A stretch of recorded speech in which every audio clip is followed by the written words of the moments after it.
किसी ने बड़े कमाल की बात कही है, हम यदि सही हैं तो हमारे सही होने का ये मतलब नहीं कि सामने वाला गलत है। नमस्कार, मैं जितेंद्र कुमार आज आपके लिए एक छोटी सी कहानी लेकर आया हूँ। ये कहानी एक राजा की है। उस राजा के बारे में दूर दूर तक ये बात फेमस थी कि राजा अपने राज्य में भेष बदल कर घूमता है और अपनी प्रजा की छोटी बड़ी सभी समस्याओं के बारे में जानकारी रखता है। एक बार वजीर और राजा भेष बदलते हैं और अपने राज्य के बाजार में घूम रहे होते हैं। दुकानों दुकानों पर जाकर ये मालूम करते हैं कि कहीं कोई दुकानदार हमारी प्रजा से एक्स्ट्रा चार्ज तो नहीं ले रहा, एक्स्ट्रा पैसे तो नहीं ले रहा किसी सामान का। तो इसी तरह से वो पूरे बाजार में घूमते रहते हैं। तभी वो देखते हैं कि बाजार के बीच में एक लाश पड़ी होती है। किसी व्यक्ति की किसी कारण से वहाँ पर मृत्यु हो गई थी, तो उसकी लाश वहीं बाजार के बीच में पड़ी होती है।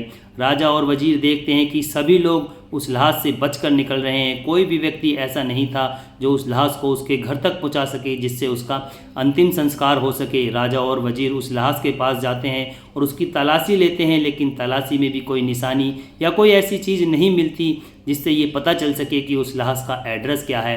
राजा और वजीर जो कि भेष बदले हुए थे, वो ज़ोर ज़ोर से मदद मांगने लगते हैं कि कहते हैं कि हमारी मदद करो, हमारी मदद करो, हम इस लाश को उसके घर तक पहुंचाना चाहते हैं जिससे इसका अंतिम संस्कार हो सके। लेकिन कोई भी व्यक्ति आगे नहीं आता।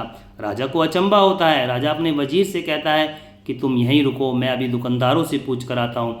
राजा एक दुकानदार के पास जाता है, उससे कहता है क्या आप इस लाश के बारे में जानते हैं? आप जानते हैं ये कौन है? क्या आप इसका एड्रेस जानते हैं? यदि आपको पता है तो हमें बता दीजिए, हम इस लाश को उसके घर तक पहुंचा देंगे जिससे इसका अंतिम संस्कार हो सके।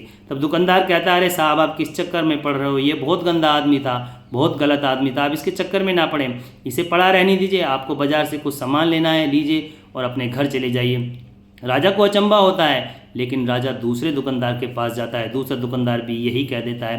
राजा फिर तीसरे दुकानदार के पास जाता है। तीसरा दुकानदार उस लाश का एड्रेस राजा को बता देता है।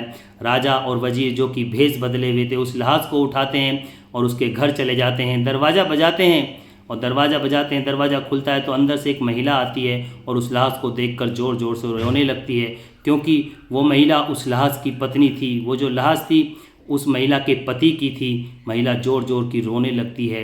राजा देखता है और राजा के मन में कई सवाल होते हैं, लेकिन राजा पूछ नहीं पाता क्योंकि महिला बहुत ज़्यादा रो रही थी। जब महिला थोड़ी चुप होती है तब राजा उससे पूछता है कि क्या आपके पति इतने गलत थे? क्या आपके पति इतने गंदे आदमी थे जो बाज़ार में कोई भी आपके पति की लाश को हाथ नहीं लगा रहा था? तब वो महिला कहती है, नहीं साहब, मेरे पति तो बहुत नेक दिल आदमी थे, उन्होंने हमेशा दूसरों की मदद ही करी, लेकिन वो एक ऐसा काम करते थे जिसकी वजह से आज ये परिस्थिति हो गई है। मैं हमेशा कहती थी कि आप इस काम को ना करें, अंत समय में कोई भी आपकी लाश को हाथ नहीं लगाएगा, कोई भी आपके अर्थी में अंतिम संस्कार में या आपकी अर्थी में कोई कंधा देने नहीं आएगा। लेकिन वो मानते नहीं थे। वो कहते थे कोई बात नहीं, मैं जो कर रहा हूँ वो सही कर रहा हूँ। राजा पूछता है कि आपके पति आखिर क्या करते थे?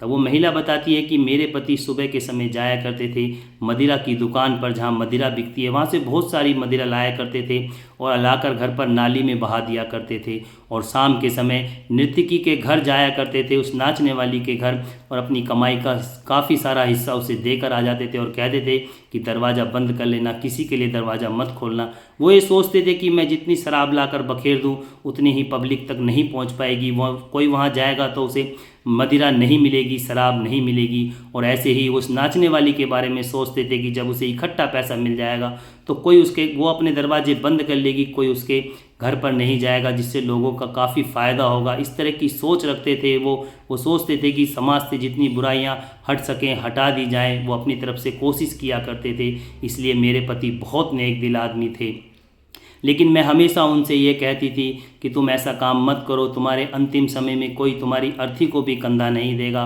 कोई तुम्हें नहलाएगा भी नहीं मरने के बाद। और आज देख लिए वही स्थिति है। लेकिन वो हमेशा मुझसे ये बात कहते थे कि तुम चिंता मत करो, जिस दिन मैं इस दुनिया को छोड़ूंगा उस दिन मेरी अर्थी को कंधा देने इस राज्य का उस समय का राजा आएगा और एक नेक दिल इंसान भी आएगा राजा के साथ। राजा इस बात को सुनता है, उसकी आंखों से आंसू आ जाते हैं। राजा बताता है कि हम राजा ही हैं, हम भेष बदल कर आए थे, हमें नहीं पता था कि कोई व्यक्ति हमारे बारे में इतना अच्छा भी सोचता है। राजा कहता है कि तुम चिंता मत करो, तुम्हारे पति का अंतिम संस्कार पूरे राज्य के सम्मान के साथ किया जाएगा। तो दोस्तों, इस कहानी का सार यही है कि हम कई बार दूसरों को ऐसे ही जज कर लेते हैं उनके काम को देखकर।